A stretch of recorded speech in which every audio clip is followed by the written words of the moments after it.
ស៊ូយ៉ានចូលយើងបង្កើតគ្នាបរិះរូបនេះមិនដែលនឹកស្មានថាអតីតមិត្តស្រីរបស់គាត់ដែលគាត់បានបែកគ្នាកាលពី10ឆ្នាំមុននឹងចាត់វិធានការដើម្បីត្រឡប់ទៅត្រូវគ្នាវិញឡើយប៉ុន្តែគាត់ពិតជាមិនហ៊ានមានអ្វីពាក់ព័ន្ធនឹងគាត់ទៀតទេខ្ញុំភ្លេចអ្នកយូរហើយគាត់មិនហ៊ានសារភាពថាគាត់មិនដែលភ្លេចទេខ្ញុំគ្រាន់តែខ្លាចឆ្លេះបង់បេះដូងខ្ញុំម្ដងទៀតនៅទីបញ្ចប់គាត់ត្រូវបានគេបោះបង់ចោលដូច្នេះគាត់ក៏ងាកចេញយ៉ាងម៉ឺងម៉ាត់គាត់ខ្លាចថាគាត់មិនអាចទប់ទល់នឹងការវិលត្រឡប់មកវិញបានទេខ្ញុំខ្លាចថាការឃើញភ្នែករបស់គាត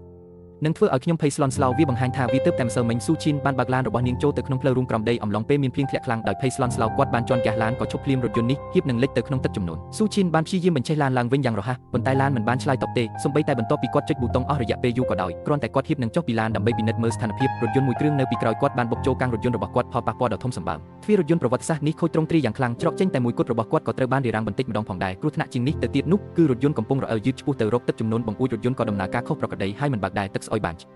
រៀបចូលទៅក្នុងឡានយ៉ាងលឿនស៊ូឈីនស្រាប់តែមានអារម្មណ៍ភ័យស្លន់ស្លោយ៉ាងខ្លាំងគាត់បានរួញខ្លួនដោយគ្មានទីពឹងនៅលើកៅអីរបស់គាត់ហើយបានទូរស័ព្ទសុំជំនួយឡានរបស់ខ្ញុំលិចទឹកទ្វារឡាននឹងមិនបើកទេមិនមានឧបករណ៍បំបែកបង្អួចនៅក្នុងឡានទេខ្ញុំមិនអាចចេញបានទេកុំភ័យស្លន់ស្លោតើអ្នកអាចប្រាប់ខ្ញុំពីទីតាំងកង់ទឹករបស់អ្នកបានទេកម្រិតទឹកបានថយចុះដល់កម្រិតកំណត់រួចហើយប្រព័ន្ធអគ្គិសនីរបស់រថយន្តក៏ខូចទាំងស្រុងដែរឃើញកម្រិតទឹកកើនឡើងឥតឈប់ឈរស៊ូឈីនមានការថប់បារម្ភយ៉ាងខ្លាំងប៉ុន្តែមិនដឹងថាត្រូវធ្វើអ្វីទេគាត់បានគូបង្អួចឡានដោយភ័យស្លន់ស្លោសុំជំនួយនៅក្នុងភាពច្របូកច្របល់នោះទូរស័ព្ទរបស់ខ្ញុំបានធ្លាក់ចូលទៅក្នុងទឹកដោយចៃដន្យគាត់លូកដៃទៅចាប់វាប៉ុន្តែគាត់មិនអាចប៉ះវាបានទេទោះបីជាគាត់ធ្វើអ្វីក៏ដោយនៅពេលដែលទឹកនៅក្នុងឡានកាន់តែជ្រៅទៅកន្លែងរស់នៅកាន់តែតូចទៅគាត់បានគូកញ្ចក់ដំបូលដោយភ័យស្លន់ស្លោស្រែករកជំនួយទោះជាយ៉ាងណាក៏ដោយសំឡេងខ្យល់និងភ្លៀងបានគ្រប់ដណ្ដប់អ្វីទាំងអស់គ្រាន់តែពេលដែលគាត់មានអារម្មណ៍អស់សង្ឃឹមទាំងស្រុងភ្លាមនោះពន្លឺមួយបានបំភ្លឺគាត់វាបានបង្ហាញថាអ្នកពន្លត់អគ្គិភ័យ2នាក់បានមកដល់ទាន់ពេលវេលានេះបានផ្ដល់ឲ្យឈូខិននៅក្តីសង្ឃឹមក្នុងការរស់រានមានជីវិតក្រុមពន្លត់អគ្គិភ័យបានវាបំបែកបង្អួចដើម្បីជួយសង្គ្រោះមនុស្សប៉ុន្តែមិនបានសម្រេចដូច្នេះពួកគេបានសម្រេចចិត្តរើឡានមុនគាត់បានប្រើកម្លាំងទាំងអស់របស់គាត់ដើម្បីរុញឡានទៅកាន់កន្លែងសុវត្ថិភាពបន្ទាប់មកពួកគេបានប្រើឧបករណ៍បំបែកបង្អួចយ៉ាងរហ័សដើម្បីវាបំបែកបង្អួចរថយន្តបន្ទាប់ពីសម្អាតបំណែកកញ្ចក់រួចគាត់បានសម្លឹងមើលទៅក្នុងឡានហើយភ្លាមនោះក៏ភ្ញាក់ផ្អើលខ្ញុំមិនដែលនឹកស្មានថ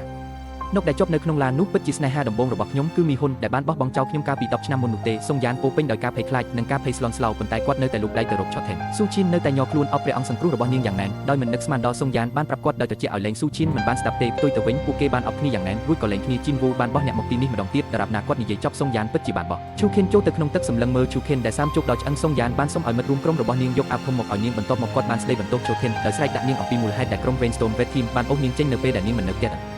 រីបានហៅយើងមកវិញជាបណ្ដោះអាសន្នប្រធានក្រុមបាំង BU តើអ្នកដឹងទេថាមានអ្វីកើតឡើងនៅក្នុងឡាននៅពេលនេះ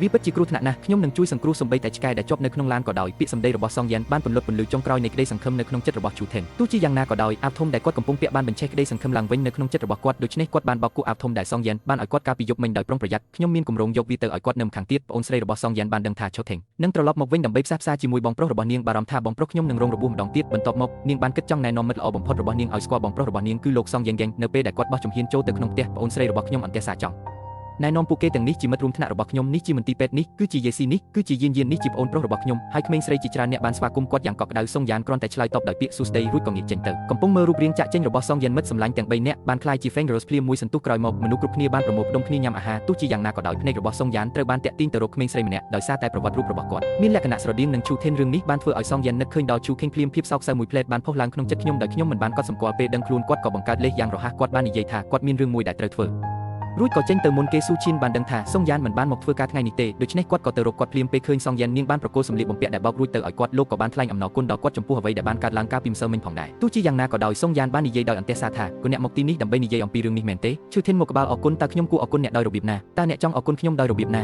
ខ្ញុំនឹងនិយាយថាខ្ញុំនឹងសងគាត់វិញដោយរាងកាយរបស់ខ្ញុំបេះដូងរបស់ឃ្យូខិនលោតញាប់ដោយអចេតនាពេលដូច្នេះដង្ហើមរបស់គាត់ខ្លាចជាលឿនដៃដែលតានតឹងក្តាប់ជាកណ្ដាប់ដៃជើងរបស់ខ្ញុំបានបោះជំហានទៅមុខដោយអចេតនាឃើញបែបនេះសុងយ៉ានញឹមដោយមើលងាយប្រសិនបើអ្នករាល់គ្នាដែលខ្ញុំបានជួយសង្គ្រោះសងសឹកខ្ញុំដោយរាងកាយរបស់ពួកគេវិញខ្ញុំស្លាប់យូរហើយដល់វេនអ្នកទៅយកវាហើយអ្នកបាននិយាយថាអ្នកនឹងផ្ដល់ទំនុកចិត្តដល់ខ្ញុំមានអារម្មណ៍ថាច្រើនឆ្នាំបានកន្លងផុតទៅខ្ញុំនៅតែមានអារម្មណ៍ចំពោះអ្នកសូម្បីតែពេលប្រឈមមុខនឹងការចងចាំដ៏ត្រជាក់របស់សុងយ៉ានក៏ដោយទីបំផុតស៊ូឈីនបានប្រមូលភាពក្លាហានដើម្បីនិយាយអ្វីដែលនាងគិតទៅកាន់សុងយ៉ានយើងកំពុងធ្វើបានល្អហើយត្រូវទេដោយមិននឹកស្មានដល់សុងយ៉ានបានបិទទ្វារគាត់បានចាក់ចេញដោយមិនងាកមើលក្រោយ